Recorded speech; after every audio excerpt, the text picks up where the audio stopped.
Hey there, my name is Taylor. This is a recap of the 2023 Belgian Waffle Ride in Lawrence, Kansas. My brother Rusty and I signed up for the full 123-mile waffle route as our big end-of-season ride.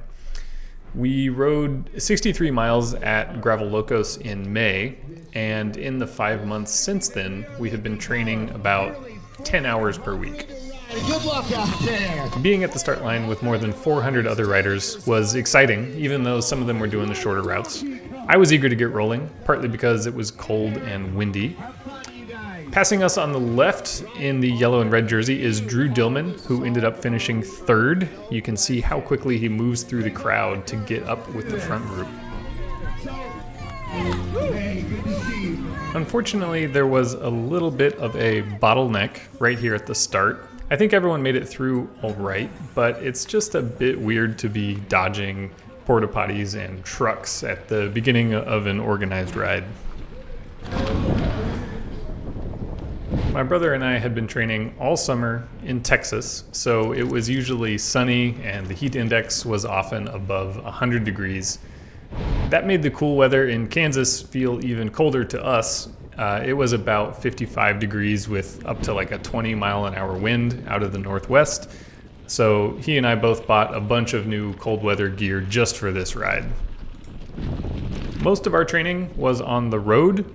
We did do a few gravel rides, but we weren't as confident on the gravel as we would have liked to be.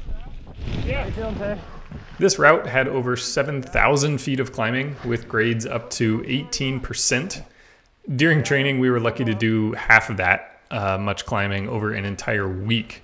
The steepest hill near us is like an 8% grade for maybe a tenth of a mile.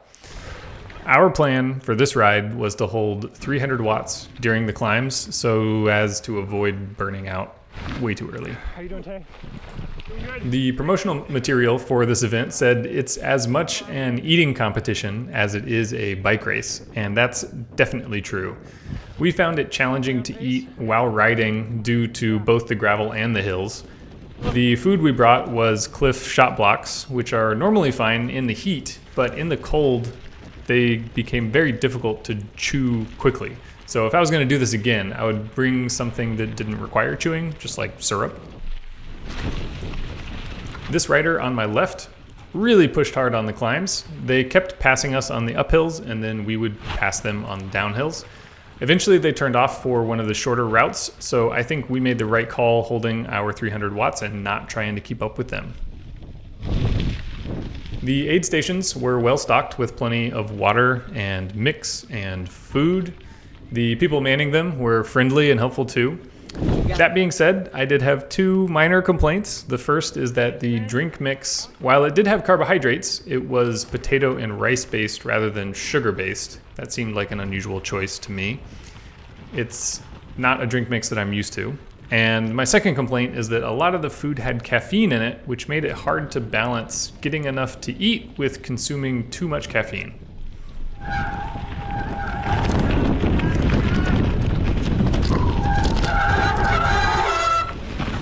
Shift off. I sometimes had a little bit of trouble shifting. In this instance, I wasn't able to shift into the smaller ring up front, even though I tried to. That forced me to put a foot down, which made this climb much harder. And although I used every gear in my drivetrain, I can see why people run one-by setups. Having one less derailleur to worry about would really be nice.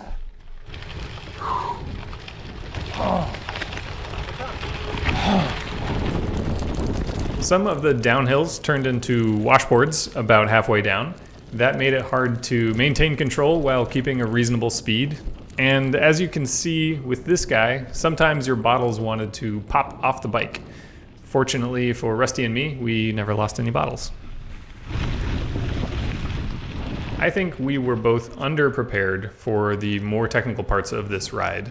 We're both basically roadies, and the double track section wasn't too bad. But I really struggled on the single track portion. The trail is actually meant for hiking instead of mountain biking. So I took it really slow through there to make sure that I didn't crash. Also, I walked through the really tricky parts. I had not practiced getting on and off the bike quickly, so that was especially slow for me.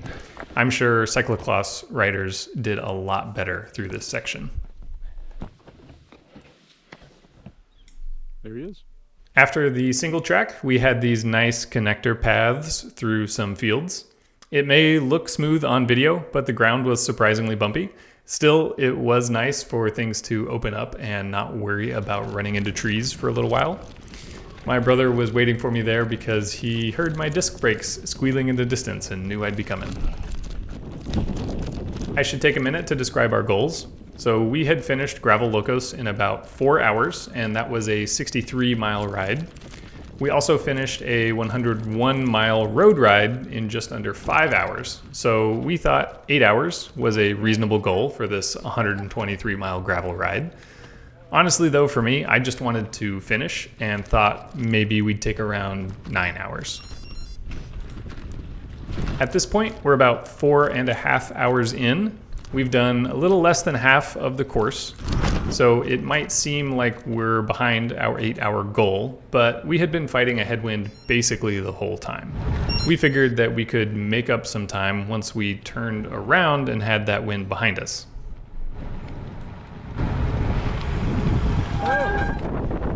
But before we could enjoy that tailwind, we had to cross over this spillway.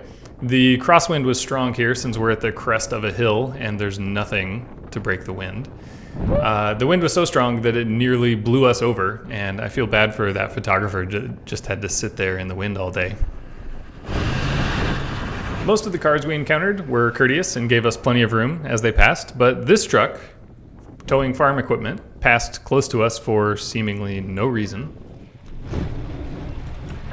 By the time we got to this intersection, it wasn't still closed to cars, but there was someone in that Lantern Rouge truck keeping an eye out and talking to us through a PA. They told us to enjoy the hill, which, you know, we tried. But then that dang truck with its farm equipment somehow passes us again, except this time it was on a gravel road and they passed us even closer than last time. I have no idea how they managed to pass us twice, especially since we were going so much slower than them. It boggles the mind.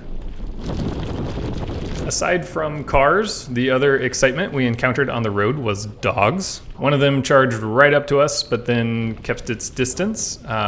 We were worried about running into them or being bit, but fortunately neither of those things happened and we were able to keep riding in peace. Still, it's not great to come across loose dogs on a ride. Between the two of us, we only had one crash all day and it was very low key. The route had a lot of these downhills that ended with a sharp turn. At the bottom of this one, Rusty had a bit of a problem and just kind of tipped over. Fortunately, both he and his bike were fine. We were able to get back up and keep riding. And that was the only unplanned stop all day. No other crashes or mechanical issues or flats or anything like that. Our plan was to roll past this aid station because there was another one in just 10 more miles. It didn't make sense to stop twice in such quick succession, so we went for the later one. Unfortunately for me, around this part of the race, I started feeling not very good. Maybe I hadn't eaten enough, or the unusual drink mix from the aid stations wasn't sitting well with me. Either way, I was fading fast. I limped my way to the aid station and gave up. I sat around eating there for like half an hour, and then one of the volunteers gave me a ride back to the start line. Although I was disappointed by not finishing, I'm still proud of what I did. It was perhaps the hardest bike ride I have ever done. Although that was the end of the race for me, Rusty kept riding for another 2.5 hours to finish the entire course. I'm proud of him for soldiering on through another 36 miles, including the final single track section. We both had a great time at this year's Belgian Waffle Ride in Kansas. It was challenging, but rewarding, and maybe next time I'll be able to complete it. Thanks for watching. Please like and subscribe for more cycling content. I'll see you in the next one.